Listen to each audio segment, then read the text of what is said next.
Good morning, friends. Today in this video lecture, I am going to present about nanoparticle synthesis. In this specifically, I discuss about the Sol-Gel process.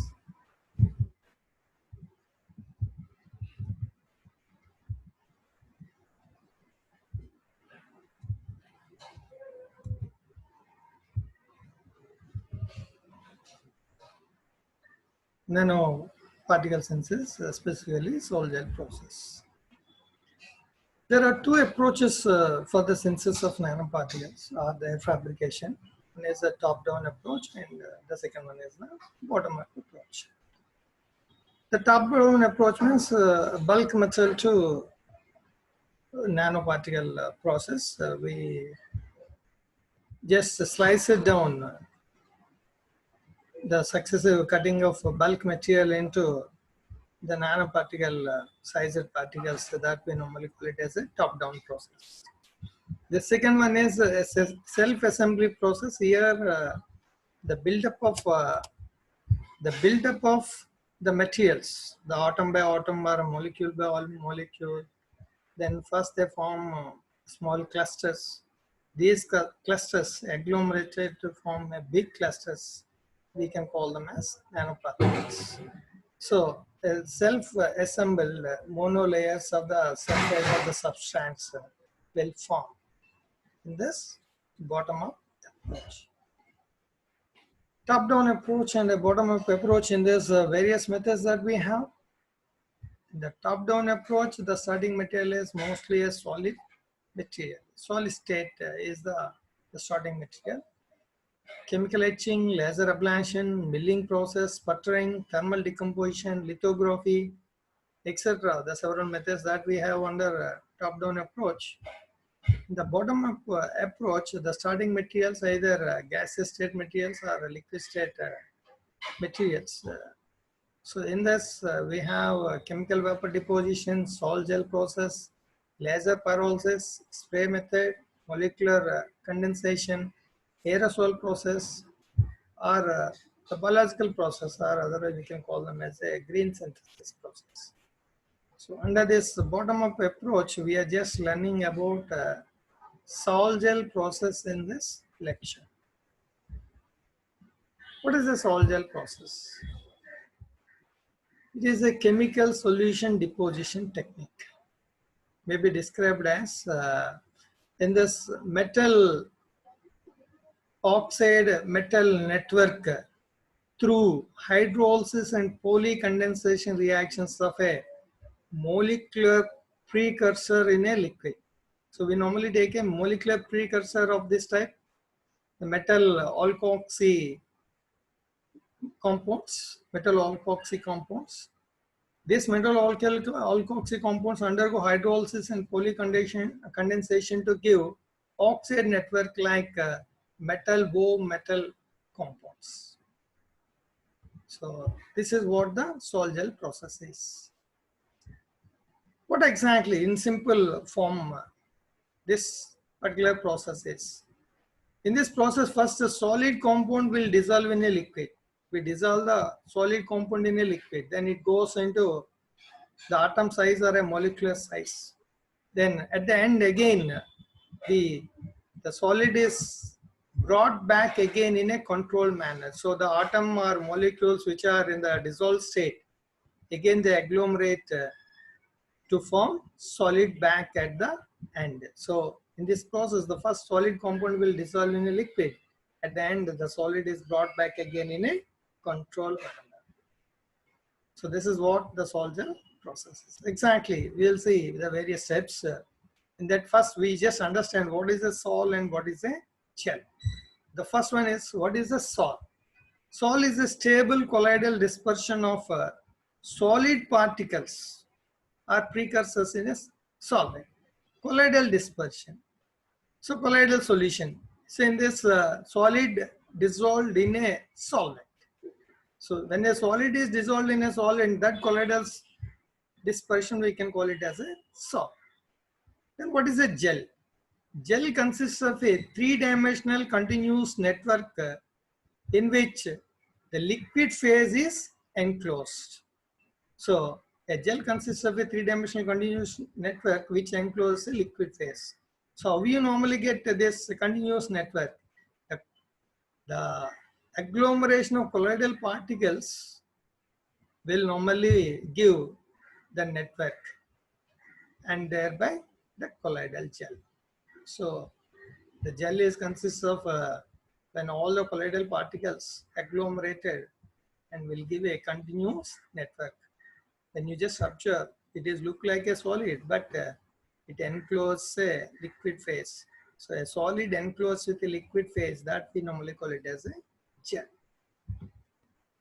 What are the chemical reactions will take place? We are saying that the hydrolysis and the condensation reactions here. So what are hydrolysis and condensation reactions? The alkoxide based precursors such as we are taking tetraethyl orthosilicate. So this is a tetraethyl orthosilicate. If it is undergoing hydrolysis and condensation reactions, what will happen?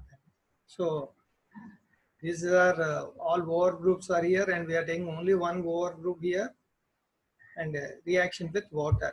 This is hydrolysis.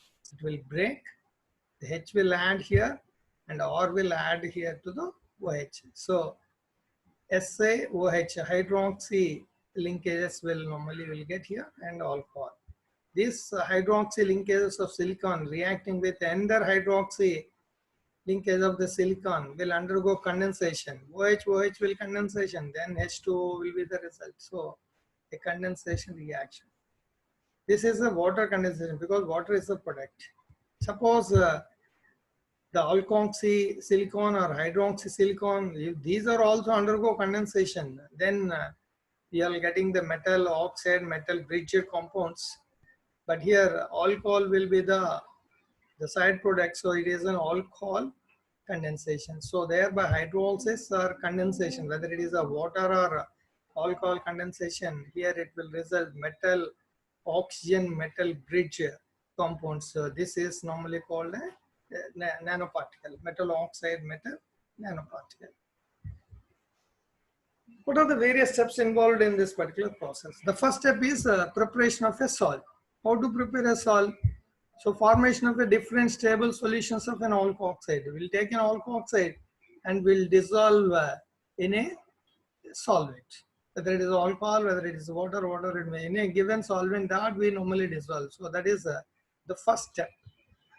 You can see that here, first step, take a solvent, dissolve completely the precursor. Then what will happen? The precursor will undergo hydrolysis and the reaction process and a condensation reaction process and forms a gel. Gelation is resulting from the formation of an oxide or alcohol bridge network by polycondensation reaction process. So this condensation is the result. Then what will happen? We will normally get the small molecules like this, the solid molecules. This we can call them as the colloidal particles. These colloidal particles further undergo condensation. This we normally call it as the aging. Aging of the gel, during which the polycondensation reaction continue until the gel transforms into a solid mass. So accompanied by contraction of the gel network and expulsion of the solvent from the gels. So then what will happen? This will be the result. Slowly a gel will be formed. The extension will take place, polycondensation reaction, until a solid mass like this will be formed. So when it is forming, the water is expelling slowly from the clusters. So this we normally call it as a gel, the aging of the gel. The fourth step, drying of the gel. Drying of the gel means the water which is inside in the gel has to be expelled out or removed out. So we can carry this by two processes. If isolated by thermal evaporation, direct heating, rapid drying process, then the resulting monolith, we normally call it as a cerol.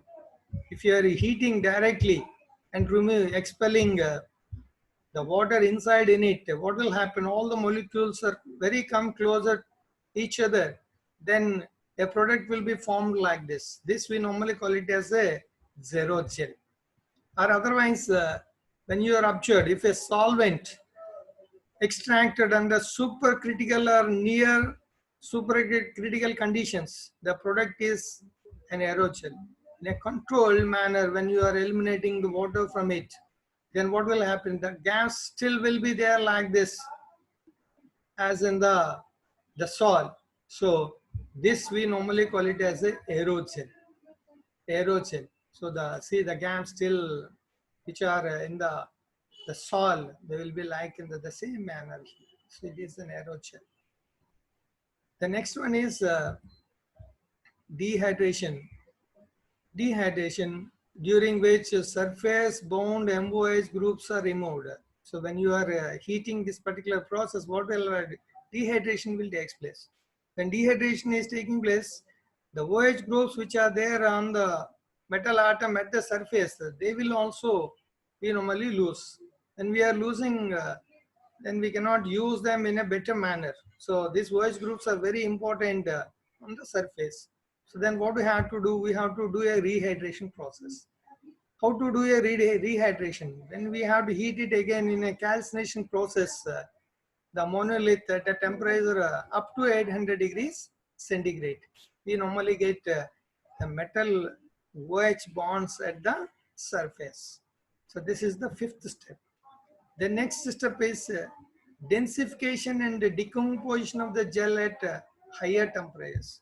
When you are heating more than 800 degrees centigrade, what will happen? Either aerogel or xerogel, the atoms are come closer, further closer to each other. This further closer to each other, then a dense mass is the result. This dense mass we normally look like a ceramic mass. So a dense ceramic mass we normally get here. So this is what the nanoparticles in a dense ceramic structure that we get here.